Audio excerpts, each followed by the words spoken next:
Hybrid Sport L. This is 2025 model. Is it worth the wait for the refreshed version, or is this the move?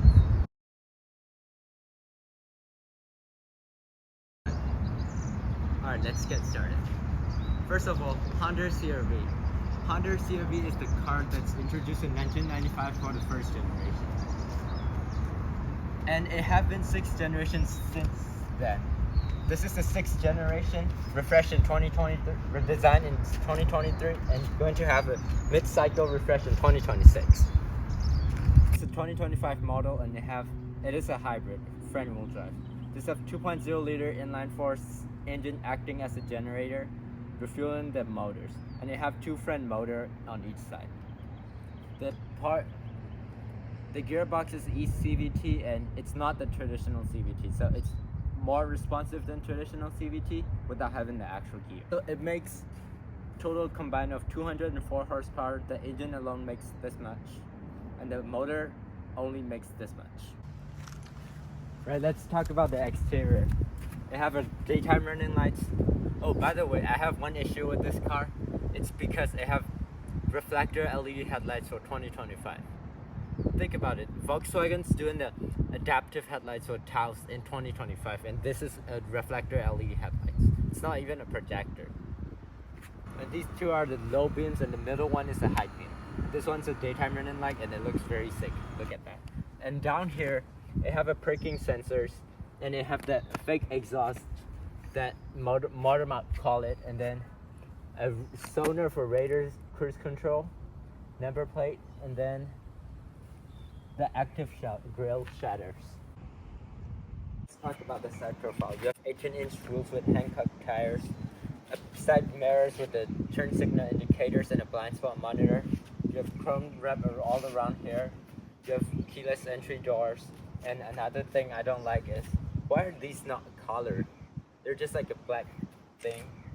It should be body color, at least in my opinion, because it doesn't make it look tough. Just make the car looks uglier.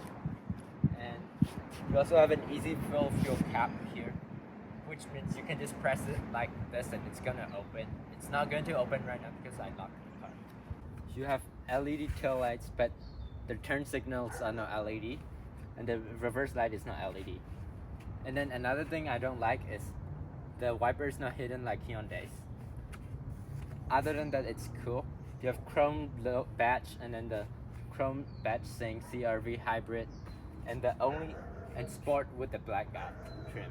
Also, you have braking sensors here, and then you have 2 exhausts here. One is an actual exhaust, and another is a fake exhaust. Let's talk about the trunk. It's a power operated one. It's not hands-free like Subaru's, and they have pretty good cargo space here. The problem is it doesn't have a spare tire or a storage underneath here. It's just a flat floor here. Also, it have a LED lights that's white color, so it's pretty useful for that.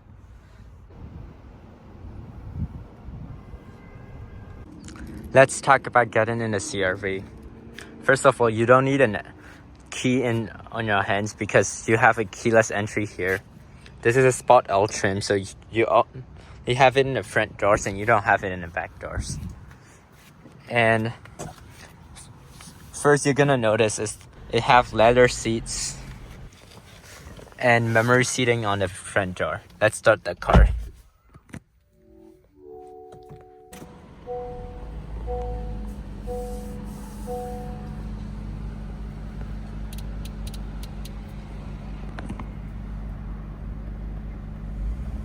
Let's talk about what it's like to be inside of Honda CR-V. First, you have a speaker over here. This is a soft touch, a leather wrap steering wheel, even though it's just a little bit of leather and it's not like super plush one. You have 7-inch digital dash and a physical dash. A clicky aircon noise. Here, listen to this. And then the power tailgate, traction control off, seat memories. You have 2 seat memory, and then the window controls here. And you have a blind spot monitor on the windows. And let's go up. Here you have a sun visor. It's not that good, and it only has like a yellow light. I was expecting a white light in there. And then you have the auto dimming rearview mirror, but it doesn't have home link, so it's kind of disappointing. You also have a power sunroof. These are also white LED lights, so they're awesome. Check this out. You have a power sunroof, but it's a small one. Here it is. And you also have a sunglass holder here. Down here, you have 9-inch infotainment screen, clicky aircon vents, clicky aircon controls, and heated seats. No ventilated seats. Type C, Type A, and then the dual zone climate control and the wireless charging. Down here, you have drive mode selector. You have sport, normal, sport, econ, snow, and those are the drive modes. You also have downhill assist, even though this doesn't have an all-wheel drive. You have brake, hold, and parking brake. Here you have a physical gear shifter with leather wrapped, although it's just coat leather wrapped. Right, let's talk about the back seats here. I'm 5'7". I'm sitting behind myself, or even if I'm sit behind it, I'll be really comfortable. I can stretch my legs out. I have a map pocket only on one side, and this is leather, but I don't like that this is hard touch plastic and these are hard touch plastic. And they also have air vents here, 2 USB ports, a leather armrest with 2 cup holders, and then the LED lights, LED white lights. I have one Mercedes feature. Guess what? The sprayers are on the wiper itself, so technically it doesn't come out from the door and it doesn't make a mess on this side. It only wiped this side.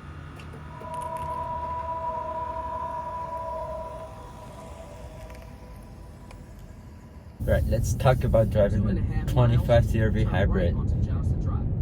I think it's really quiet. It's really refined. It have a good power with the sport mode on, especially, but eco feels slower than my mom's Corolla. And then the car, when it's an EV and the motor switching is like really unnoticeable unless you like stop the car. And then it have like different levels of regenerative braking. And now the engine is on because I was idling the car the whole time filming it, so. Generator's on. It's like the car is dying and I just like, it feels like I didn't take care of the car for too long, that it's begging me to go to a service, but it's just a generator working hard to refill the electricity. It's a really nice car and a really nice driving suspension. It's really quiet in here, but there's some wind noise if you're going at the highway speed, and the tire is not good, so there's also like tire noise, but it's a lot better than Corolla and it's a lot quieter. And the seats are good and the seat heaters work really, really well. And it's really good on sport mode. Here it is.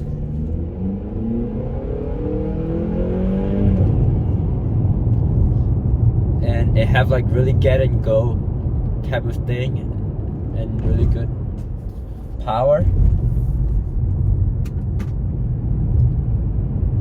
When the gas and electric motors combine, but when it's in electric only mode, you can hear the motors working hard in the high pitched sound.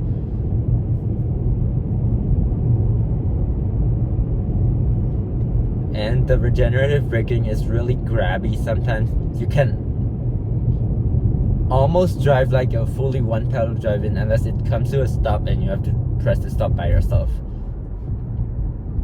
Now I'm going to Costco to fill it up and I'm getting 35 miles per gallon. And I currently have 300 miles. And 150 of those are highways and the other 150 are in city driving at tons of idling. Now it's in EV mode. As you can see, it's so quiet in here. But I have some complaints about this car. The first complaint is the pump engine noise, as you can hear on the launch. It's like really loud on that pump engine noise. My mom think I was like on purposely throttling the car so hard so I can have fun in the car. But in reality, it's not, and the engine's not even working that hard. It's just the pump engine noise, pumping in the noises.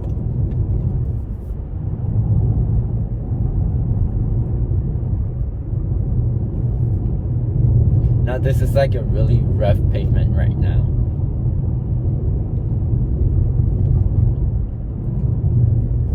And another thing I like about this car is the sheer comfort this car offers. It's like really fuel efficient.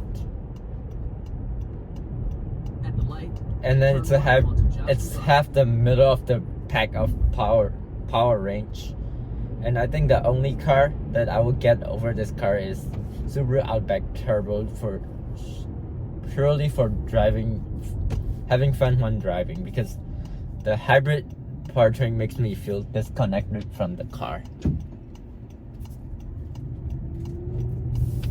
In a quarter mile, turn right into the parking lot. And everything here feels really well put together. So here comes the question: should you choose the 26 refresh model or 25 with the higher trim? I will say go for 25 with higher trim, because the only improvements are the 9-inch screen, which you can get with the Sport All trim or EXL, and the wireless charging. But if you go for a Sport All instead of a Sport for 25 model, you got a heated leather seats and seat memory. But if you only go for Sport model, you don't get that. So that's not a big improvement, so just go for 25 model. At the light, turn right.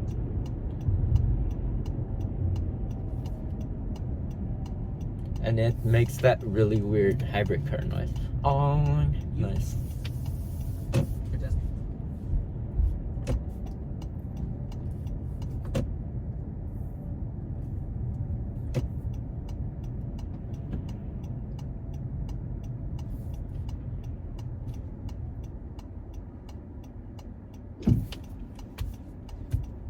I like the pedal feels and the brake feels though.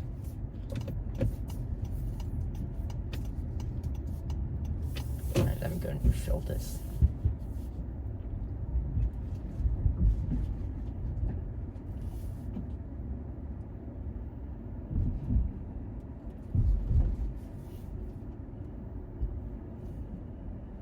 Alrighty.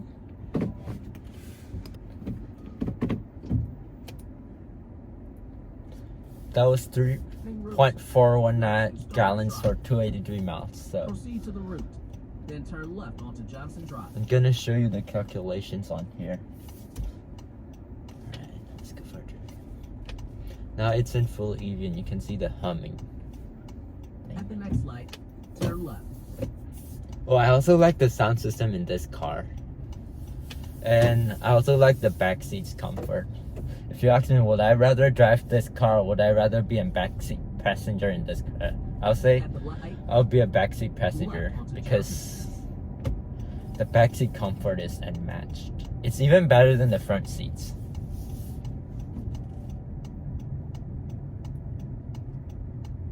So I think this will be a perfect family car because it's really good at gas, a good range, a big trunk, a decent power, an EV mode, and then the refinement.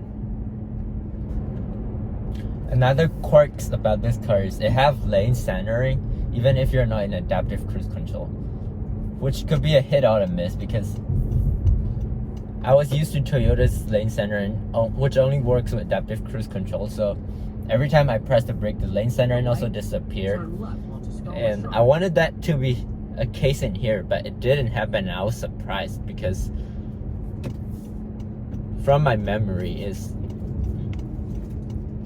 if you press the brake, all the automations went away and you just drive by yourself. So here's the price in it costs $39,500 with destination. You can definitely get a better deal with negotiations. So how would I rate this car out of 10? I would rate this a 9 because it's practical, it's fuel efficient, it's nice driving. Although, if you're stopped and then the generator is on, it's like really loud. Other than that, the whole time the car is quiet.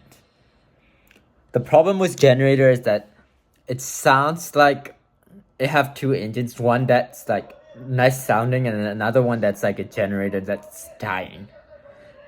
Other than that, it's a good car. It's refined. It's a middle of the pack price. So I think overall, it's a well-rounded compact SUV in its class.